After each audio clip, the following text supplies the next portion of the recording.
Tentato omicidio a Palma di Montechiaro, i sicari bruciano sotto un cavalcavia l'auto e il fucile dell'agguato, 44enne raggiunto da 2 fucilate al collo mentre guidava.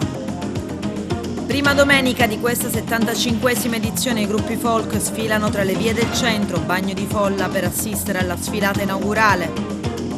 Alla Colimbetra degustazioni e racconti sulla mandorla siciliana, iniziativa del FAI tutte le prime domeniche del mese. Serie D, il derby Canicattì-Licata termina a reti bianche fuori dallo stadio Gravidi Sordini, eccellenza, l'Akragas vince in casa con la Mazzarese, la Pro Favara batte in trasferta la Parmonval.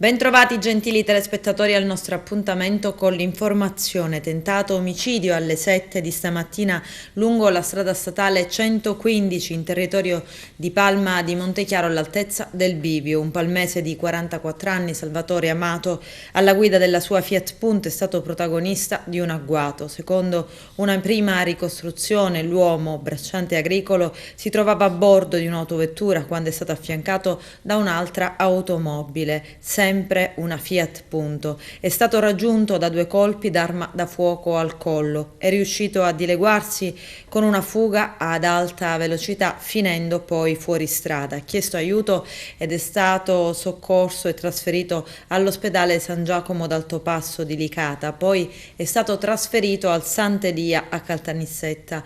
È gravemente ferito. L'automobile utilizzata per l'attentato, risultata rubata nei giorni scorsi, è stata trovata a poca distanza dal luogo della sparatoria sotto un cavalcavia bruciata.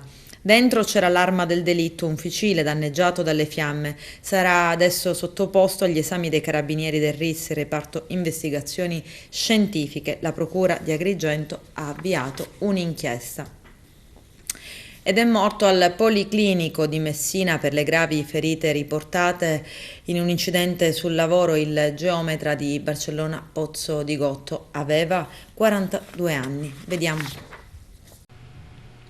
È morto al Policlinico di Messina per le gravi ferite riportate in un incidente sul lavoro il geometra di Barcellona Pozzo di Gotto, Nino Cilona. Il geometra di 42 anni è precipitato sabato scorso durante un sopralluogo dal tetto di un capannone recentemente dato in affitto ad un imprenditore della grande distribuzione. Per causa in fase di accertamento il professionista ha perso l'equilibrio ed è finito a terra da un'altezza di circa 8 metri. Subito la corsa in ospedale, dove però nelle scorse ore il suo cuore ha cessato di battere a seguito delle gravi ferite riportate durante la caduta. Sull'incidente l'autorità giudiziaria ha aperto un'inchiesta e disposto il sequestro del capannone e dell'area adiacente. Il sostituto procuratore disporrà probabilmente l'autopsia e subito dopo la salma del professionista sarà restituita alla famiglia per i funerali. Il geometra tra pochi mesi sarebbe diventato papà per la prima volta. La tragica notizia ha sconvolto la comunità di Barcellona Pozzo di Gotto e dell'Interland, dove il professionista era molto conosciuto e apprezzato. Ieri, prima domenica del mandorlo in fiore ad Agrigento, la città è tornata ad animarsi con i colori, le danze e i canti dei popoli. C'era attesa per il ritorno della manifestazione che per 3 anni ha dovuto fermarsi a causa della pandemia, un bagno di folla che si è riversato lungo le arterie cittadine per assistere alla sfilata inaugurale dei gruppi folk. Il nostro direttore Arturo Cantella.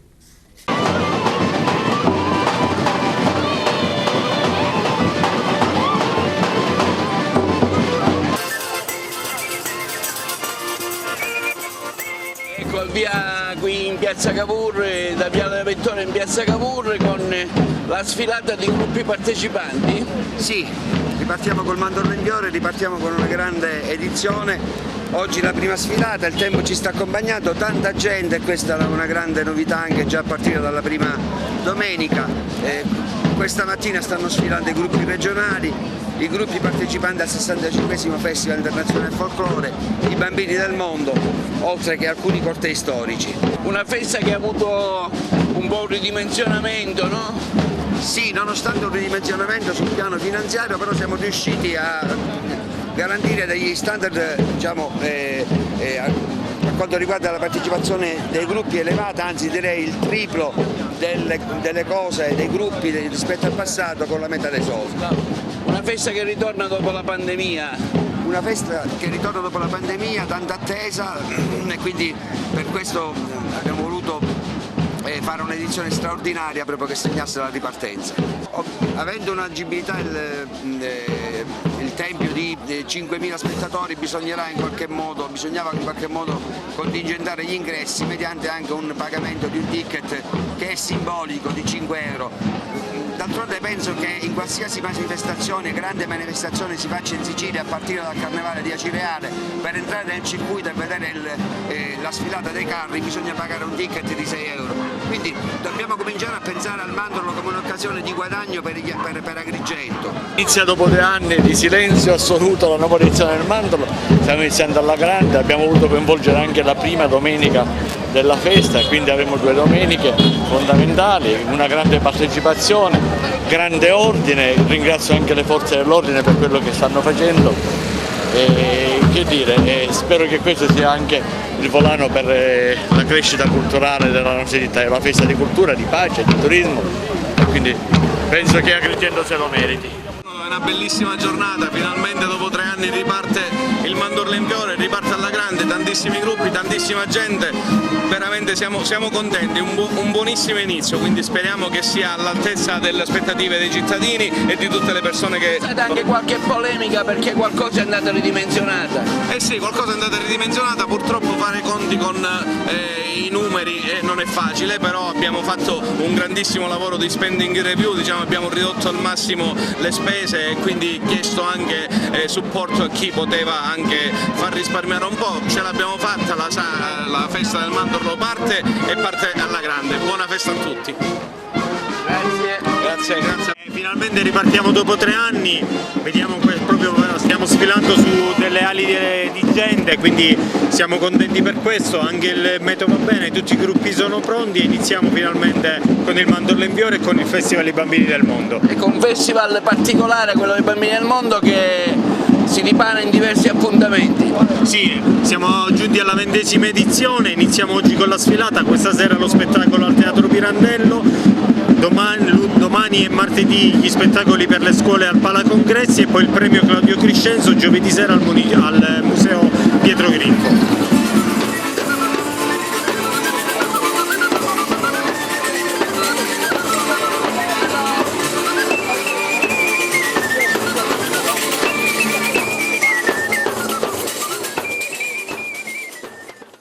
E le iniziative del mandorlo in fiore proseguono domani, martedì, al tramonto l'accensione del tripode dell'amicizia al Tempio della Concordia, poi domani sera il galà Patrimoni e Tradizioni alle 20:30 al Teatro Pirandello, ingresso gratuito con prenotazione alla biglietteria del teatro e fino a esaurimento posti. Giovedì al Museo Griffo alle ore 21 lo spettacolo dei Bambini del Mondo e la cerimonia di consegna del premio Claudio Crescenzo, ideatore del festival.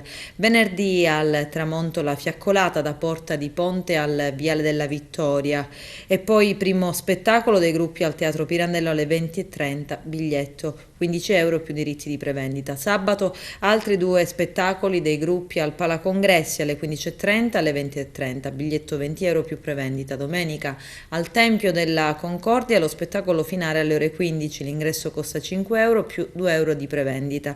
I biglietti sono acquistabili al box office in via Mera 27 ad Agrigento. Il Festival del Mandorlo in Fiore, giunto alla sua 75esima edizione, si è aperto con quello dedicato ai bambini del mondo, giunto alla sua 20ª edizione, con l'esibizione dei più piccoli dei vari gruppi musicali internazionali. Ieri sera grande butto al Teatro Pirandello di Agrigento, mentre nella giornata di stamani esibizione al Palacongressi, aperto anche alle scuole agrigentine. Lo spettacolo è stato presentato dal collega Giuseppe Moscato. Una speciale giuria voterà i migliori gruppi che si sono esibiti, cui sarà dato il premio Claudio Crescenzo nella giornata di giovedì 9 marzo alle ore 21 al Museo Archeologico Pietro Griffo, fondatore del Festival dei Bambini, insieme a Giovanni Di Maida.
Da Ravanusa ripartono gli ecoforum provinciali sui rifiuti con l'obiettivo di costruire una visione comune e strategica necessaria per realizzare i cantieri dell'economia circolare. Vediamo.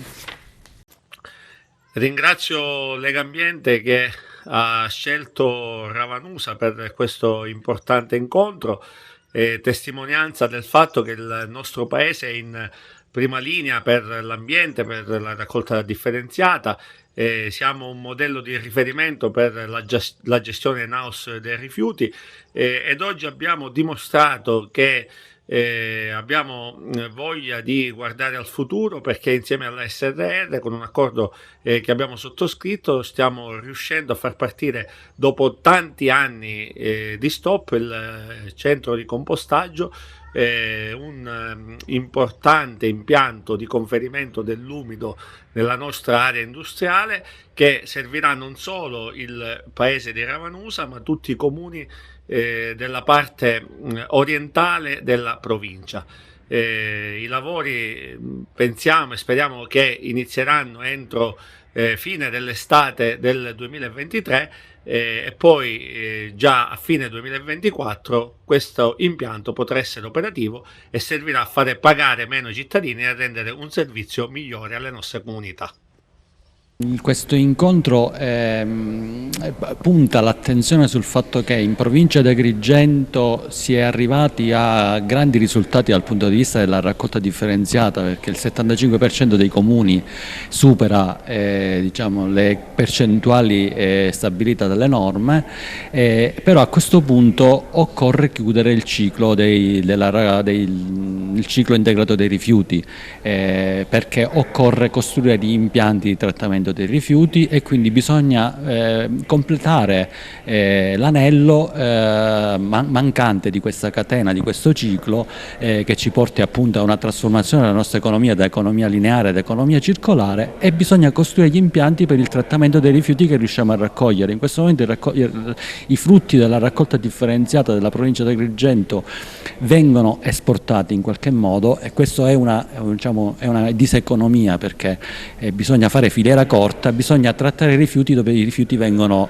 prodotti, e quindi bisogna costruire degli impianti di trattamento all'interno della nostra provincia, che servano alla nostra provincia per ridurre i costi e per rendere più virtuoso appunto questo nostro ciclo della raccolta differenziata dei rifiuti.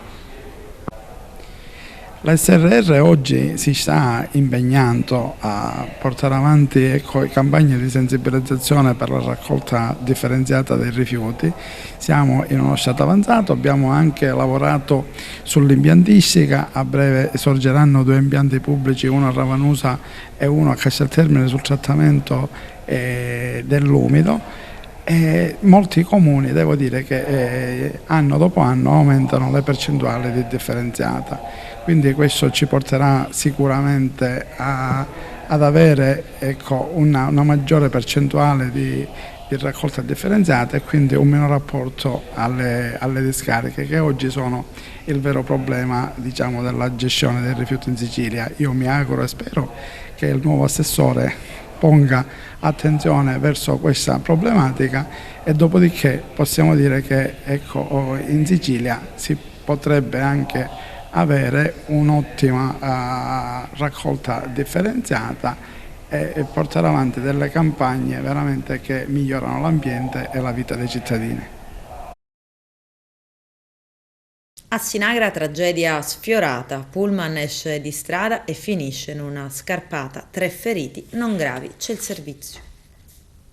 Domenica mattina, lungo la strada provinciale Sinagra-Castellumberto, Limari, alle ore 11 circa, un pullman di turisti proveniente da Palermo con 50 passeggeri in gita domenicale sui Monti Nebrodi, al fine di visitare anche le chiese storiche della zona e diretto a Tortorici, per cause ancora in corso di accertamento, solo per un miracolo ha evitato la tragedia. Secondo il racconto dei passeggeri, visibilmente scossi, il mezzo proveniente da Sinagra, giunto nei pressi del bivio che mette sulla strada statale 116 per Castellumberto, Ucria, nella frazione Limari, nel compiere la difficile manovra per un mezzo così pesante, è rimasto incastrato nel muretto basso della cunetta. L'autista del pullman ha quindi fatto scendere la maggior parte dei passeggeri, una quarantina circa, per alleggerire il mezzo e completare successivamente la manovra.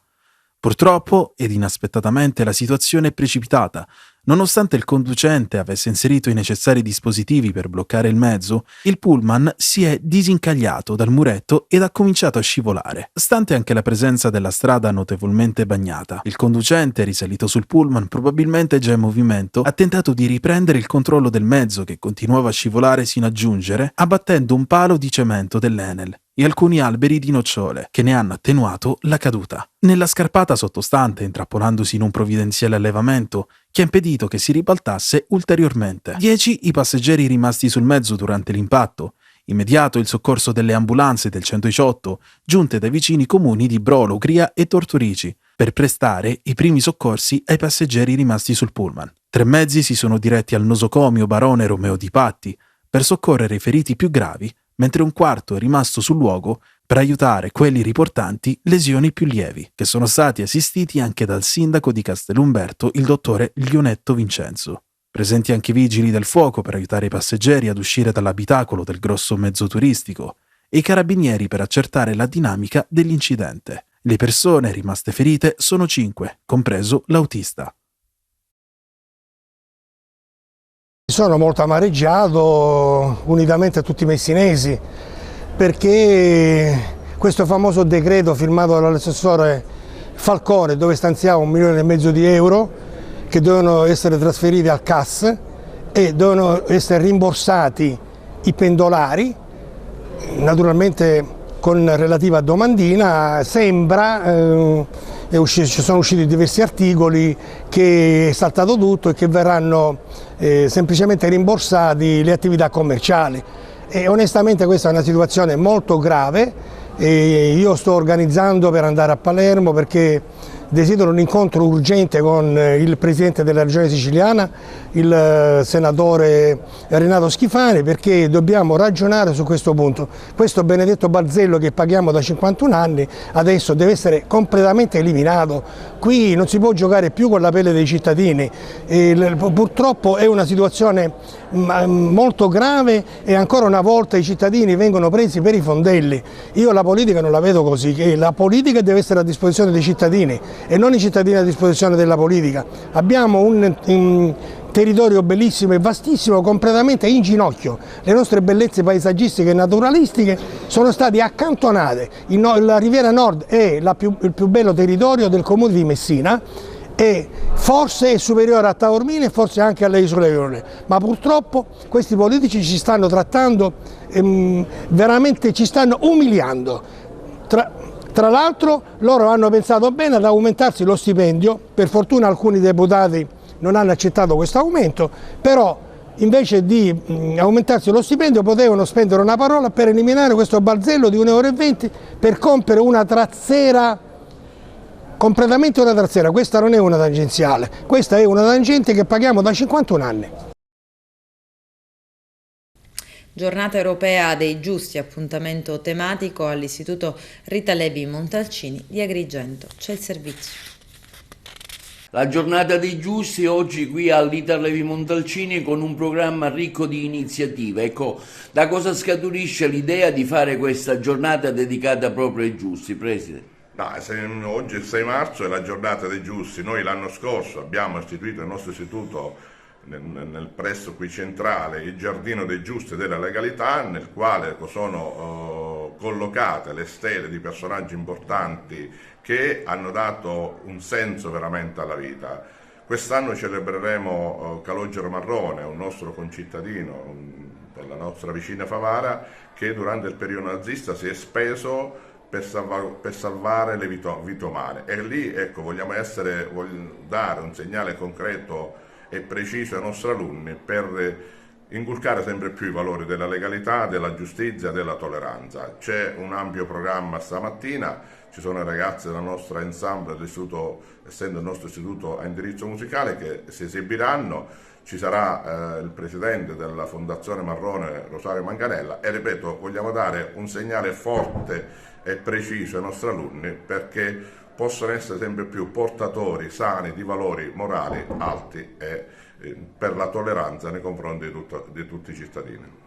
Sì, oggi si parla di Calogero Marrone in occasione appunto della giornata dei giusti perché si vuole ricordare questo nostro grande concittadino favarese che ha operato tuttavia nel Varesotto negli anni in cui il nazifascismo, diciamo, la faceva da padrone. È stato un uomo straordinario, un uomo che amava la libertà e soprattutto anche quella degli altri, tanto da mettere in discussione la propria vita per salvare centinaia di ebrei, di antifascisti, falsificando, visto che lui lavorava all'interno del comune di Varese, le carte di identità di tantissimi ebrei e di tantissimi antifascisti.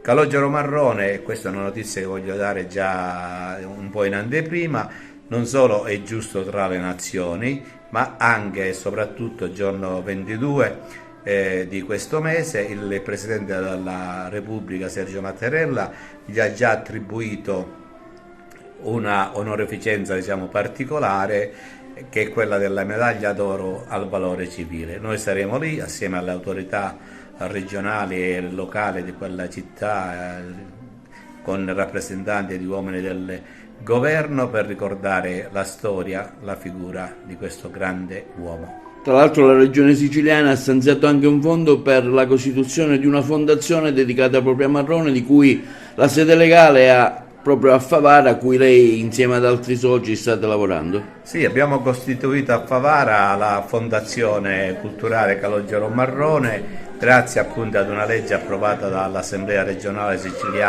siciliana in fotofinici, proprio l'ultima serata in cui l'Assemblea aveva ancora i poteri per decidere. È stato concesso un contributo che sarà utilizzato non appena ci sarà consegnato materialmente, e intanto stiamo costituendo con atto notarile appunto la fondazione. Speriamo di poter, con queste somme che ci verranno messe a disposizione, di poter svolgere un lavoro ancora più ingessante su questa direzione. È importante perché incide molto sulla città e sulla formazione dei ragazzi. Infatti noi svolgiamo un lavoro di stimolo, di sensibilizzazione all'empatia, alla diversità, al rispetto per l'altro, ad essere veramente a prendere come esempio Calogero Marrone, perché esempio non solo per noi di Favara o di Varese, ma per tutta l'Italia e il mondo intero. Oggi come oggi vediamo, assistiamo a stragi e tragedie proprio prive di umanità, si sta diventando disumani, stiamo perdendo quei valori importanti che incidono molto alla formazione dei cittadini, della libertà e della democrazia. Purtroppo viviamo in un periodo molto brutto, in un paese molto triste, dove ogni giorno diventa un bollettino di guerra, dove intorno alle scuole nascono gli attacchi tra i ragazzi stessi di fonte politica diversa, non si sa come intervenire, e questa è una decadenza molto brutta, e quindi noi facciamo di tutto per portare avanti la formazione dei ragazzi, noi ce la mettiamo tutta. Un paesaggio da mangiare, questo è il titolo dell'iniziativa del FAI, che si svolge ogni prima domenica del mese, giorno in cui l'ingresso alla Valle dei Templi è libero e gratuito. Domenica scorsa al Giardino della Colimbetra, degustazioni e racconti sulla mandorla siciliana. Vediamo. Al Giardino della Colimbetra, in occasione della prima domenica del mese, questo ciclo di iniziative dal titolo Un paesaggio da mangiare. A seconda della stagionalità racconteremo un particolare prodotto della nostra terra. Iniziamo ovviamente nel mese di marzo con il mandorlo, e quindi ci sono degli espositori, vivaisti o produttori di mandorla, o anche il Museo del Mandorlo, ad esempio Marzipan, che racconteranno le nostre cultivar e quindi il mandorlo in Sicilia. Il laboratorio per bambini è ovviamente incentrato sul mandorlo e sulle mandorle, quindi i bambini hanno la possibilità intanto di conoscere le varie tipologie di mandorle che esistono, osservano come si fa la cubaita, quindi il torrone di mandorle, e infine faranno un'attività laboratoriale che partirà da un racconto del mito legato all'albero del mandorlo, quindi del mito greco, e poi realizzeranno un loro albero di mandorlo con la carta e il collage. La cubaita. Gli ingredienti sono mandorle tostate, sia con la buccia e senza buccia, zucchero, miele, un po' di essenza di vaniglia, un pochettino di limone e un pochettino d'acqua. Si scioglie lo zucchero con il miele fin quando viene caramellizzato e poi si aggiungono le mandorle. Mette sopra un pezzo di marmo che si raffredda e poi si taglia a pezzetti. Abbiamo la crema di mandorla, proprio gli alberi sono dietro il tempio di Giunone. Abbiamo le nostre marmellate con 5 gusti diversi: mandarino, limone, arancia rossa, arancia bionda la più dolce di tutte e infine l'arancia amara. Ma non ultimo ancora abbiamo anche il bergamotto, forse come gusto, però va benissimo con i formaggi stagionati. Dopodiché abbiamo il fico d'India, è stupendo, dolce, ma la dolcezza non è dallo zucchero ma dal frutto stesso. Abbiamo le creme e la foglia allegra. Le foglie allegre sono mandorle, noci, miele, uvetta, un pizzico di farina su una foglia disidratata di limone e si mangia tutto. Ci saranno altri appuntamenti nel corso dell'anno, il prossimo sarà il 2 aprile, i protagonisti saranno gli agrumi, in particolare quelli tardivi, poi avremo nel mese di maggio il focus sui grani antichi e via discorrendo. Comunque su tutti i canali potrete trovare le informazioni che vi servono. Qua gli agrumi sono veramente tantissimi, abbiamo varietà anche molto antiche o quantomeno rare, dal raro patrimonio genetico. Qui abbiamo 13 varietà di arancia. Tra le più caratteristiche potrei annoverare ad esempio il moro, che è quasi introvabile ormai sui mercati, così come il vaniglia, che è un biondo. Abbiamo anche però bergamotti, chinotti, limoni di tutti i tipi, come ad esempio il limone cedrato o insalataru, che è veramente un albero particolare che vi invito a scoprire qui al giardino. Il banco del mutuo soccorso riempie il palacongressi di Agrigento, platea gremita per salutare le leggende del rock vecchio stampo. Vediamo. Te ne prego, ma lasciate che io dorma questo solo, sia tranquillo da bambino, sia che puzzi. Nell'ambito delle iniziative, in attesa della festa del mandorlo in fiore, si è svolto sabato al Palacongressi di Agrigento il concerto del famoso gruppo italiano del Banco del Mutuo Soccorso, una serata straordinaria con un pubblico invisibile, una location di alto livello, con una tappa esclusiva nella nostra città. Il gruppo, sin dal 1968, è una delle formazioni più longeve del panorama musicale italiano. Oggi il Banco ha riproposto brani storici del suo repertorio. Il concerto è stato diviso in 3 momenti, il primo risalente a 50 anni fa, quando uscì nel lontano 1972, con la famosa copertina a forma di salvadanaio. La seconda parte del concerto si è presentato il nuovo disco Orlando, le forme dell'amore, proposto proprio da Vittorio Innocenzi, leader del gruppo. La terza parte ha ripercorso il meglio della carriera del Banco del Mutuo Soccorso durante il suo periodo musicale. Adesso c'è la pubblicità, tra poco vi aspetto. Adesso siamo alla pagina sportiva, calcio, Serie D, Girone I, il derby Canicattì-Licata termina a reti bianche, ma fuori dallo stadio Sassaiola e bottiglie di vetro contro le forze dell'ordine e macchine di privati cittadini danneggiate. Vediamo. Mister, una partita bloccata.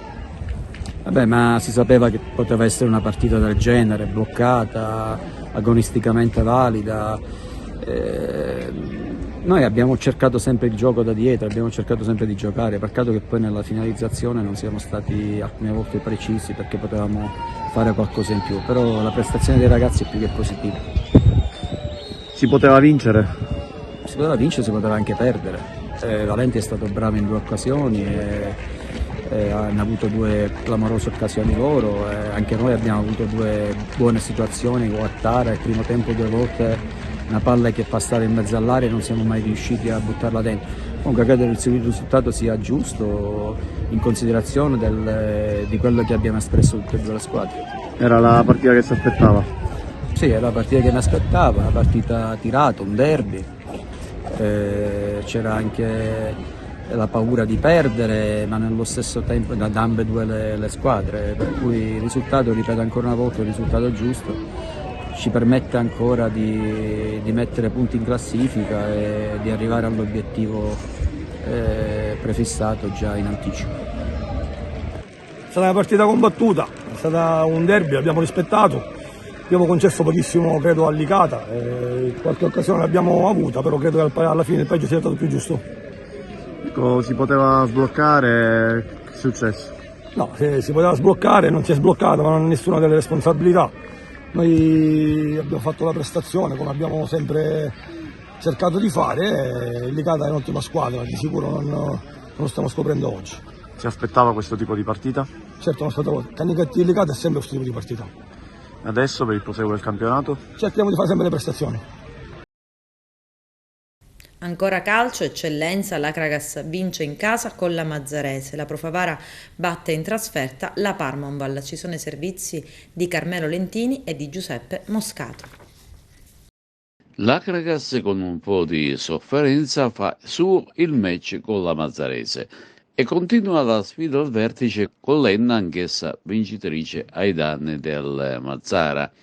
Non è stato affatto facile battere la compagine di Giovanni Iacono, che nel momento in cui ha subito il gol dello svantaggio con Garufo ha mostrato i muscoli nel vano tentativo di portarsi in parità.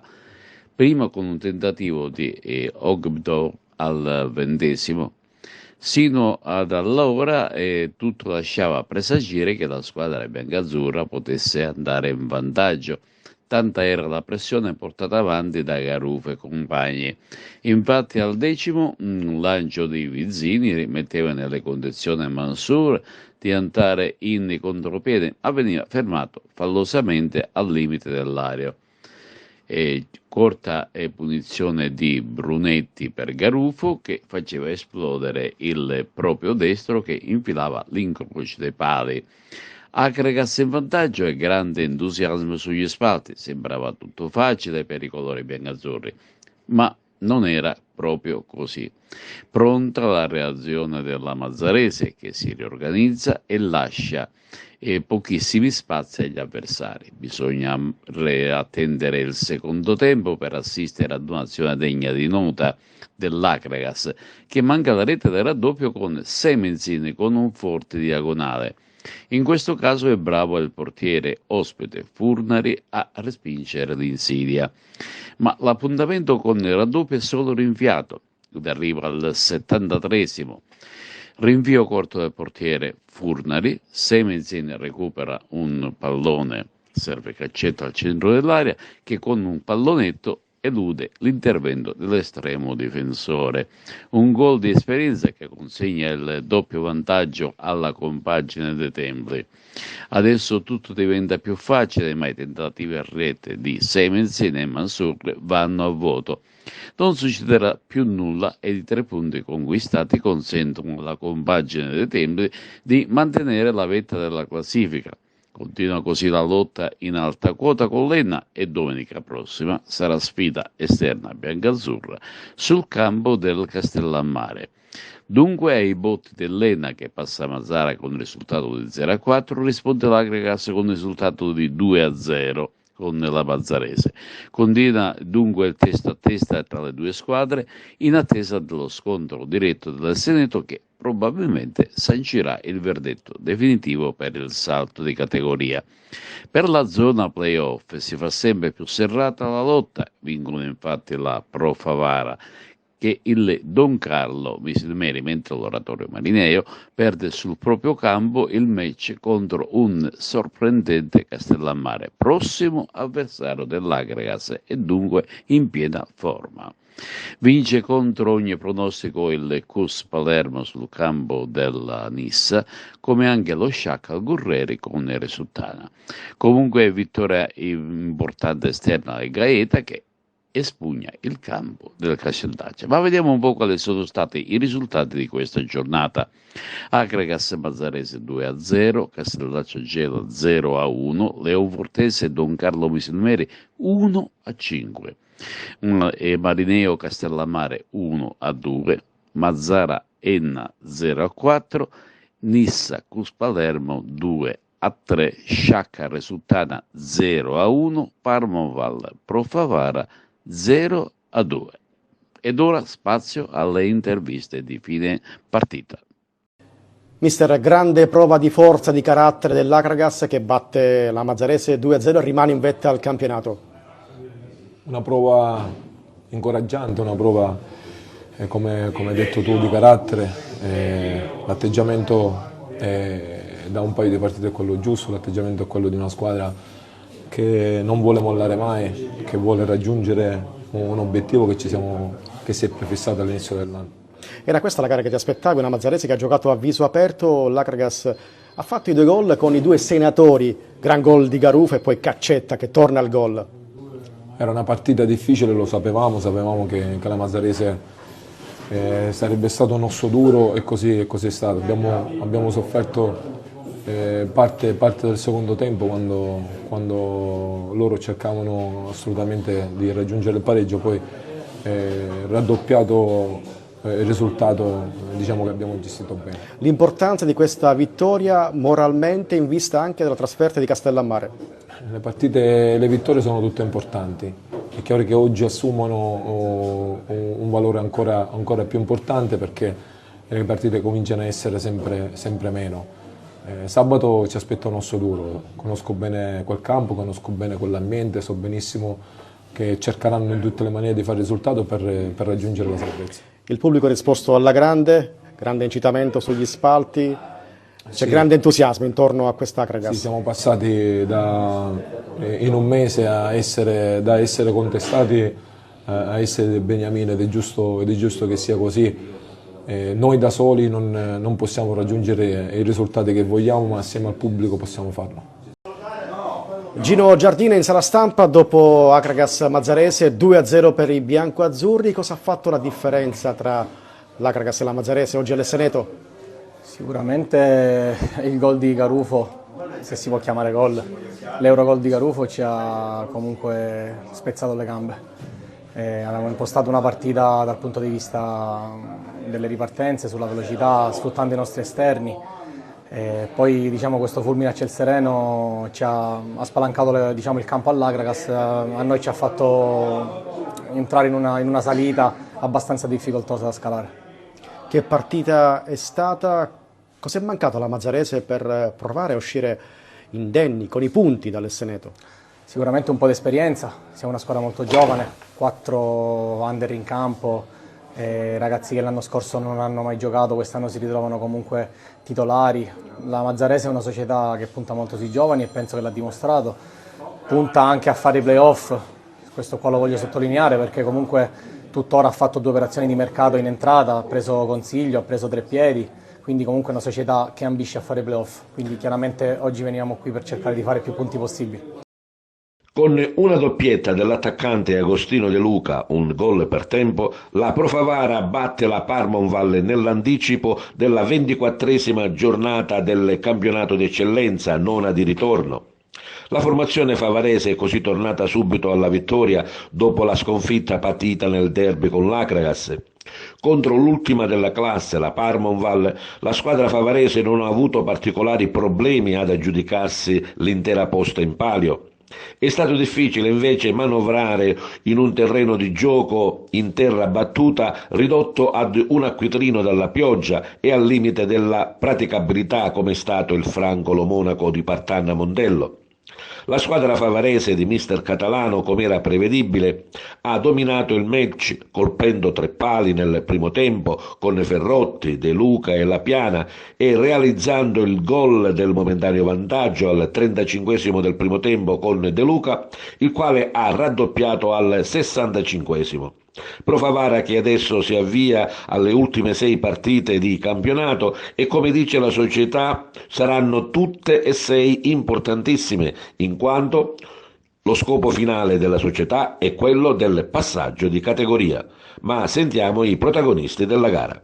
Era una partita importante per noi come del resto tutte le altre, perché per noi ormai sono 6 finali, cercheremo fino alla fine di fino a quando la matematica non ci condanna di giocare fino all'ultimo per poter raggiungere il nostro obiettivo.